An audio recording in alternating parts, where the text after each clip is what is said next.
अस्सलामु अलैकुम वरहमतुल्लाहि वबरकातुहू। अलमुस्तगासु इला हज़रत अल्लाह ताला अस्सलातु वस्सलामु अलैका या रसूल अल्लाह सल्लल्लाहु अलैहि वसल्लम।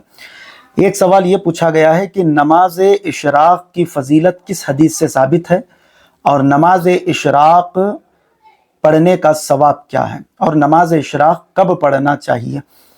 बहुत शुक्रिया आपके सवाल फरमाने का। आप तमामी अहबाब इस वीडियो को खुद भी देखें, अमल करें और आगे भी इस वीडियो को शेयर करें ताकि सबके इल्म अमल में इजाफा हो। Sayyid Sajid Pasha Qadri, famous scholar. Like, share and subscribe now.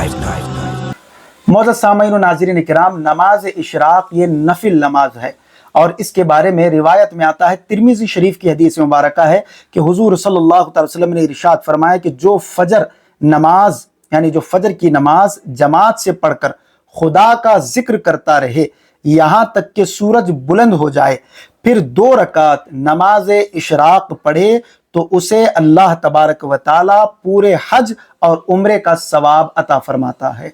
सुभान अल्लाह, सुभान अल्लाह। यानी अल्लाह तबारक व ताला सिर्फ 2 रकात नफिल नमाज इशराक की जो फजर पढ़े फिर जिक्र करता रहे यहाँ तक कि सूरज बुलंद हो जाए, फिर उसके बाद ये 2 रकात नमाज इशराक पढ़ता है तो अल्लाह तबारक व ताला उसे एक हज और एक उम्रा करने का मुकम्मल सवाब अता फरमाता है।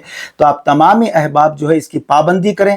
नमाज फज्र को पढ़ने के बाद जब आप सूरह यासीन की या दीगर तौबा इस्तग़फ़ार की या कलमा तय्यबा का जब आप विर्द करते रहें यहाँ तक कि जब सूरज की शुआएं बुलंद हो जाए तो फिर वहीं पर मस्जिद में ही जो है आप 2 रकात नमाज इशराक अदा करें तो रब तबारक व ताला ये हज और उम्रे की सआदतें जो है आपको और हमें जो है अता फरमाता है। अल्लाह पाक से दुआ है कि हमें कहने सुनने से ज़्यादा अमल सालेह करने की तौफीक अता फरमाए। अस्सलामु अलैकुम।